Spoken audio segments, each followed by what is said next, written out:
Cochin minerals and rutile limited എന്ന വ്യവസായ സ്ഥാപനവും എക്സാലോജിക് സൊല്യൂഷൻസ് എന്ന IT സ്ഥാപനവും തമ്മിലുള്ള ഇടപാടുകളുടെ പേരിൽ CPIM പൊളിറ്റ് ബ്യൂറോ അംഗവും കേരള നിയമസഭയിലെ പ്രതിപക്ഷ നേതാവുമായ പിണറായി വിജയന്റെ തിരുവനന്തപുരത്തെയും പിണറായിയിലെയും വസതികളിൽ എൻഫോഴ്സ്മെന്റ് ഡയറക്ടറേറ്റ് നടത്തിയ നാടകീയ റെയ്ഡുകൾ രാഷ്ട്രീയ കേരളത്തിലെ ഒരു വഴിത്തിരിവിനെയാണ് അടയാളപ്പെടുത്തുന്നത്. ഏതാണ്ട് 5 വർഷത്തിലേറെയായി കേരള രാഷ്ട്രീയത്തിൽ കോളിളക്കം സൃഷ്ടിച്ച ഒരു വിവാദ വ്യവഹാരത്തിലാണ് സംസ്ഥാന നിയമസഭാ തിരഞ്ഞെടുപ്പിനെയും പുതിയ സർക്കാരിന്റെ രൂപീകരണത്തെയും തുടർന്നുള്ള നാടകീയവും ചടുലവുമായ സംഭവ വികാസങ്ങൾ. സംസ്ഥാന മുഖ്യമന്ത്രി VD സതീശൻ പ്രധാനമന്ത്രിയുമായും ആഭ്യന്തരമന്ത്രിയുമായും കൂടിക്കാഴ്ച നടത്തി കേരളത്തിൽ തിരിച്ചെത്തും മുൻപാണ് റെയ്ഡ് നടന്നതെന്നതിന്റെ പിന്നിൽ രാഷ്ട്രീയ ലക്ഷ്യങ്ങളുണ്ടെന്ന് സാമാന്യ ജനങ്ങളടക്കം ആരെങ്കിലും സംശയിച്ചാൽ അവരെ കുറ്റപ്പെടുത്താനാവില്ല. തിരഞ്ഞെടുപ്പ് പ്രചാരണ വേളയിലും അതിനു മുൻപ് അവസരം കിട്ടുമ്പോഴൊക്കെയും കേരളത്തിലെ LDF സർക്കാരും അതിന്റെ മുഖ്യമന്ത്രിയും BJP നേതൃത്വം നൽകുന്ന കേന്ദ്ര സർക്കാരും പരസ്പര ധാരണയോടെയാണ് പ്രവർത്തിക്കുന്നതെന്ന് സതീശനും കോൺഗ്രസ് നേതൃത്വവും ആരോപിച്ചു പോന്നിരുന്നു.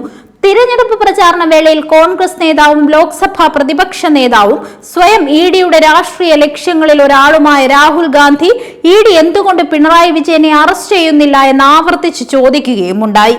ED അടക്കം കേന്ദ്ര ഏജൻസികളെ ഒന്നാകെ പ്രതിപക്ഷ പാർട്ടികൾക്കും മോഡി ഭരണകൂടത്തിനെതിരെ ന്യായമായ വിമർശനം ഉന്നയിക്കുന്ന എല്ലാവർക്കുമെതിരെയും ആയുധമാക്കുന്നുവെന്ന് രാജ്യത്തിനകത്തും പുറത്തും ഒരുപോലെ നിരന്തരം ആരോപിച്ചു പോന്ന പ്രതിപക്ഷ നേതാവാണ് LDF സർക്കാരിനും മുഖ്യമന്ത്രിക്കുമെതിരെ ED അറസ്റ്റിനു വേണ്ടി മുറവിളി കൂട്ടിയിരുന്നത് എന്നത് കോൺഗ്രസിന്റെ രാഷ്ട്രീയ സത്യസന്ധതയ്ക്കെതിരെ ന്യായമായ ചോദ്യമാണ് ഉയർത്തുന്നത്.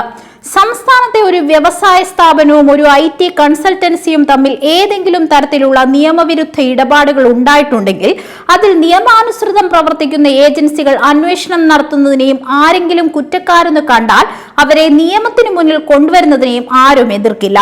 എന്നാൽ അന്വേഷണ ഏജൻസി കേന്ദ്ര ഭരണകൂടത്തിന്റെ ആയുധമായി മാറുകയും രാഷ്ട്രീയ ലക്ഷ്യങ്ങളോടെ നാടകീയമായി പ്രവർത്തിക്കുകയും ചെയ്യുന്നത് ഒരു ജനാധിപത്യ സമൂഹത്തിനും അംഗീകരിക്കാനാവില്ല.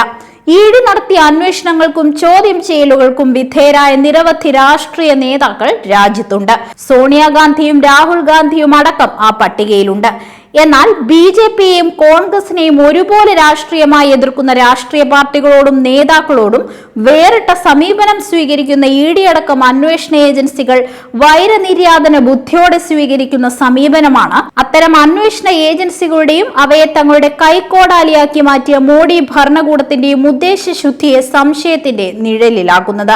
ഡൽഹിയിൽ കോൺഗ്രസിനെയും BJPയെയും ഒരുപോലെ എതിർത്ത് പരാജയപ്പെടുത്തി അധികാരത്തിലെത്തിയ ആം ആദ്മി പാർട്ടിയുടെ മുഖ്യമന്ത്രി കെജ്രിവാളും ഉപമുഖ്യമന്ത്രി മനീഷ് സിസോദിയയും അടക്കം പാർട്ടി നേതൃത്വത്തെയും സർക്കാരിനെ തന്നെയും തകർക്കാൻ മോഡി ഭരണകൂടം ആയുധമാക്കിയത് ED അടക്കം കേന്ദ്ര ഏജൻസികളെയാണ്. സമാനമായ ഒരു രാഷ്ട്രീയ അട്ടിമറിക്കുള്ള ശ്രമമാണ് UDF സർക്കാരിന്റെ ഒത്താശയോടെ കേരളത്തിലും അരങ്ങേറുന്നത്.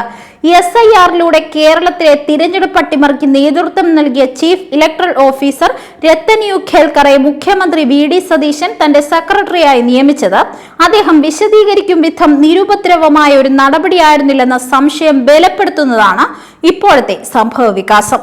കേരളത്തിന്റെ രാഷ്ട്രീയ ബലതന്ത്രത്തെ രാഷ്ട്രീയമായോ ആശയപരമായോ മറികടന്ന് അധികാരത്തിലെത്തിക്കാൻ കഴിയില്ലെന്ന് കഴിഞ്ഞ ഒരു വ്യാഴവട്ടക്കാലത്തെ അനുഭവങ്ങളിൽ നിന്നും മോഡിയും ഷായും അടക്കം BJP നേതൃത്വത്തിന് ഉത്തമ ബോധ്യമുണ്ട്. കേരളത്തിന്റെ ഇടതുപക്ഷ മനസ്സിനെയും ജനാധിപത്യ പാരമ്പര്യത്തെയും അട്ടിമറിക്കാൻ കോൺഗ്രസിനെയും UDFനെയും തങ്ങളുടെ ട്രോജൻ കുതിരയായി ഉപയോഗിക്കുക എന്ന തന്ത്രമാണ് അവർ ഇപ്പോൾ പ്രയോഗിക്കുന്നത്. BJPയുടെ ഏറ്റവും വലിയ പോഷക സംഘടനയാണ് തങ്ങളെന്ന് തെളിയിച്ച കോൺഗ്രസ് പാർട്ടിയെ സംസ്ഥാന രാഷ്ട്രീയം കൈയടക്കാനുള്ള തങ്ങളുടെ വാഹനമാക്കി മാറ്റാനാണ് അവർ ശ്രമിക്കുന്നത്.